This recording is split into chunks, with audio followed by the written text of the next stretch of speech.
Bismillahirrahmanirrahim. Assalamualaikum warahmatullahi wabarakatuh. Salam cinta kasih kepada semuanya. Pernahkah kalian memikirkan sebenarnya suara kita ini berasal dari mana? Ketika kita berbicara, ada bunyi atau suara yang keluar yang berbentuk kata-kata atau kalimat sesuai yang kita inginkan. Dan orang lain bisa menerima dan memahami. Ini yang disebut dengan kesadaran.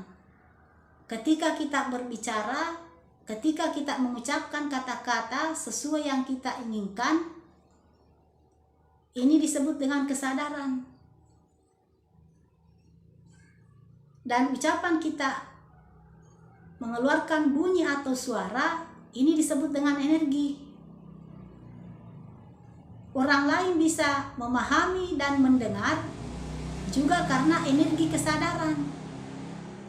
Jadi orang lain bisa memahami dan mendengar apa yang kita ucapkan juga dengan energi kesadaran.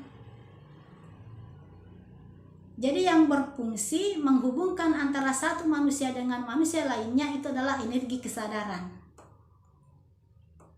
Kalau dijelaskan secara perinci, suara kita keluar karena ada pita suara di tenggorokan. Namun secara garis besarnya semua itu adalah energi. Mau pita suara, mau gelombang, mau gesekan, semuanya adalah energi. Yang berperang atau berfungsi adalah energi. Energi kesadaran memiliki tingkatan-tingkatan. Ada tingkatan tingkat tinggi atau level power. Ada tingkatan rendah atau level force.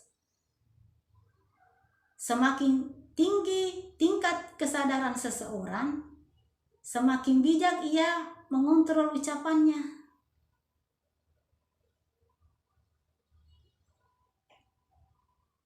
Apabila seseorang sudah mengalami kebangkitan spiritual, maka ia pasti akan menjalani fase demi fase atau tingkat kesadaran demi tingkat kesadaran. Nah, ini difirmankan Allah dalam Al-Quran, sungguh kamu akan menjalani tingkat demi tingkat dalam kehidupan ini. Surat Al-Insyiqaq.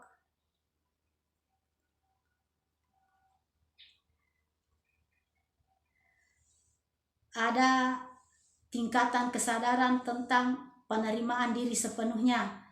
Ada tingkatan kesadaran tentang mencintai diri sendiri, ada tingkatan kesadaran menghargai diri sendiri, ada tingkatan kesadaran mindfulness atau kesadaran sepenuhnya, dan masih banyak yang lainnya.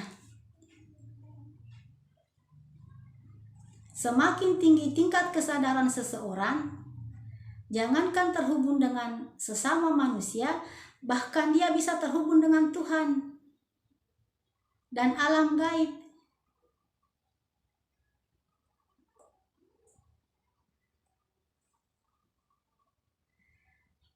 Ada satu tingkatan kesadaran di mana pejalan spiritual tidak bisa mengkonsumsi daging. Nah, yang membawa mereka itu tidak bisa mengkonsumsi daging adalah kesadaran mereka. Kesadaran mereka pada tingkatan ini sudah tercerahkan. Kenapa mereka tidak bisa mengkonsumsi daging? Kesadaran mereka tercerahkan bahwa ternyata manusia dan hewan itu sama. Bahkan ada yang menyebutkan bahwa manusia adalah evolusi dari hewan jutaan tahun yang lalu.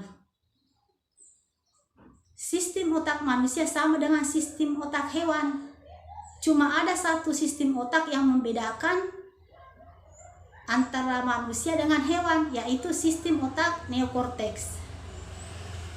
Sistem otak ini berfungsi pada manusia dan tidak berfungsi pada hewan. Inilah yang mengangkat derajat manusia lebih tinggi dari hewan. Sistem otak mamalia ada pada hewan, juga ada manusia. Sistem otak primitif ada pada hewan dan juga pada manusia. Cuma sistem otak neokorteks ini berfungsi pada manusia dan tidak berfungsi pada hewan. Sistem otak inilah yang diberikan Allah kepada anak cucu Adam, sehingga disebut sebagai insan. Allah berfirman dalam Al-Quran,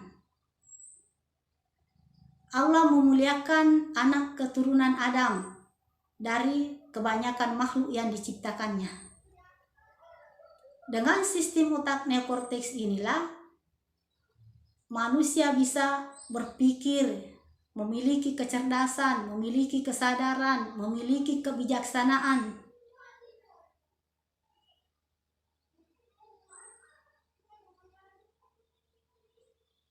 Jadi hewan dan manusia itu sebenarnya sama. Dan ini juga difirmankan Allah dalam Al-Quran, dan tidak ada binatang dan tidak ada seekor binatang pun, burung-burung yang terbang dengan kedua sayapnya, melainkan adalah umat sama seperti kamu.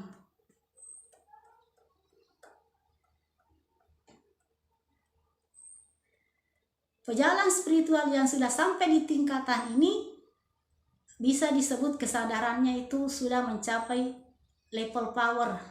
Bisa disebut mencapai kesadarannya sudah mencapai tingkat tinggi.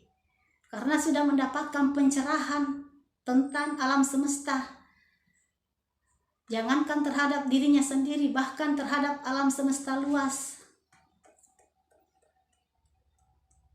Walaupun bermacam-macam alasan mereka tidak mengkonsumsi daging, tapi hakikatnya sama, semuanya sama. Bahwa kesadaranlah yang membawa mereka tidak bisa mengkonsumsi daging. Kesadaran mereka yang tercerahkan.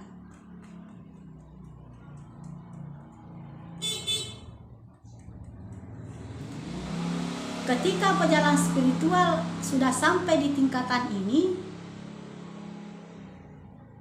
nah, ketika mereka bertemu dengan hewan liar misalnya anjing gila atau ular, itu mereka tidak panik, itu biasa-biasa saja, tenang-tenang saja. Dan hewan tersebut pun tidak mengganggunya, karena energi mereka sudah saling mengenal, energi mereka sudah terhubung.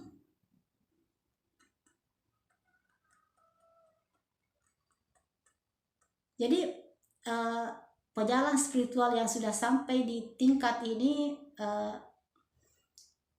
bisa disebut kesadarannya sudah mencapai tingkat tinggi atau level power. Dan tidak semua pejalan spiritual itu sampai ke tingkat pencerahan. Ada beberapa yang mengalami tersesat jalan karena perbuatannya sendiri. Ketika sampai di tingkat perkembangan diri, mereka stuck, tidak meneruskan perjalanannya. Mereka ibarat keluar jalur. Mereka lebih memilih menggunakan bakat yang diberikan Allah kepadanya, itu mereka lebih memilih untuk mendapatkan pengakuan orang lain atau orang banyak. Mereka haus akan pujian, ingin disebut hebat, ingin disebut sakti. Nah, makanya mereka itu disebut keluar jalur, tersesat jalan. Ini disebut sebagai narsistik komunal. Pejalan spiritual yang tersesat jalan disebut sebagai narsistik komunal. Mereka haus akan pujian, mereka haus akan sanjungan, karena bakat yang diberikan Allah kepadanya.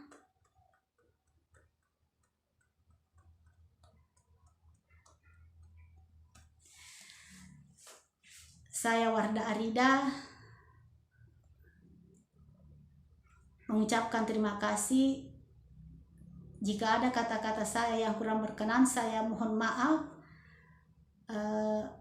Assalamualaikum warahmatullahi wabarakatuh.